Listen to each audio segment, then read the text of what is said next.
কিছু বলো। সুজন, ইরানের সম্বন্ধে কিছু কথা কও, আমরা শুনি। ইরান হলো এমন একটা জাতি, যে জাতি এই চাবুক হাতে লইয়া উড়া দূরামে বাইরা কিনা চামড়া চিলাইলা লক্ত বাহরে, যে জাতি হ্যাঁ এই জাতি কোনোদিন হার মানতে রাজি না। ঠিক এই যে বর্তমানে যখন একটা সংঘর্ষ চলতেছে, মরতে মরতে শহীদ হয়ে যাবে কারবালার মাঠের মতন, তো বা একটা লোক দুই ইরানি থাকে, এরপরে আছে চামুকটা বাইরেবো আর এই ফায়ার করবো, কোনোদিন হার মানতে রাজি না। আমি নাকি ভাই ইরান এমন একটা জাতি, এরা এমন একটা জাতি, এরা হলো হাসতে হাসতে হ্যাঁ এরা মরতে প্রস্তুত, কিন্তু এরা চ্যালেঞ্জ করতে কোনো লাগে না। কাকা ঠিক হই এটা। নারায়ে তাকবীর, আল্লাহু আকবার, নারায়ে তাকবীর, আল্লাহু আকবার। ইরান একদিন জয় হবে।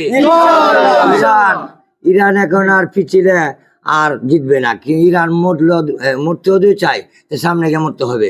ইরান আর পিছালে হবে না।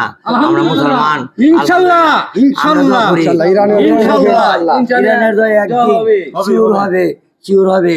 নারায়ে তাকবীর, আল্লাহু আকবার। আমরা মুসলমান সবাই দোয়া করি যাতে ইরানটা আমরা জিতা দেখতে পারি। আমরা এই কাম্য করি। আমরা শেষ করি। আসসালামু আলাইকুম।